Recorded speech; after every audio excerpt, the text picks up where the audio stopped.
AK Parti Genel Başkan Vekili Numan Kurtulmuş, Doğu Türkistan hakkında çok hassas bir çizgi izlendiğini belirtti. Doğu Türkistan'a ilişkin soru üzerine Türkiye ile Çin'in özellikle son yıllarda ilişkilerini her alanda geliştirmeye gayret ettiğini dile getirdi.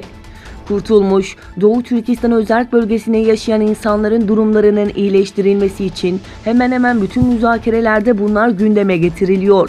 Türkiye çok hassas bir dengede bu işi götürmeye gayret ediyor dedi. Çin yönetimi sözde sosyal kredileri düşük olduğunu tespit ettiği vatandaşların uçak veya tren bileti satın almasını engelledi.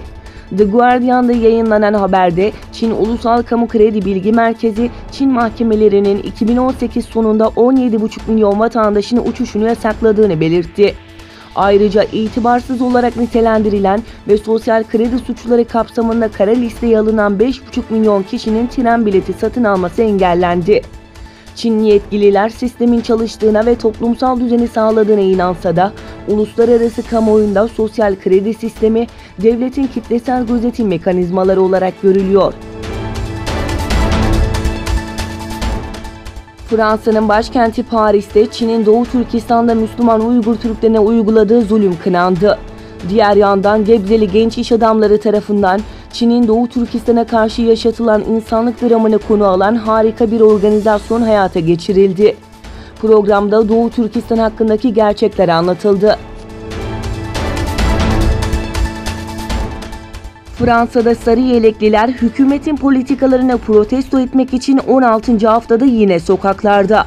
Sarı yelekliler eylemlerinin 16. haftasında Fransa'nın birçok şehrinde eylemler düzenledi. Fransa'nın kuzeyinde Belçika sınırında yer alan Lille şehrindeki eylemciler ise sosyal medyada eylemler için kurdukları grup üzerinden bu uluslararası bir mücadeledir diyerek Belçika ve Almanya vatandaşlarına da eylem çağrısında bulundu. BM Genel Sekreteri Stephen Dujarric, Bangladeş Arakanlı mültecilere verdiği destekle inanılmaz cömert davrandı. Çatışmalardan kaçanların neresi olursa olsun güvenli liman bulabilmeleri önemli ifadelerini kullandı. Birleşmiş Milletler, Myanmar'dan daha fazla Arakanlıyı kabul edemeyeceğini açıklayan Bangladeş'e mültecilere kapılarını açık tutması çağrısını yaptı.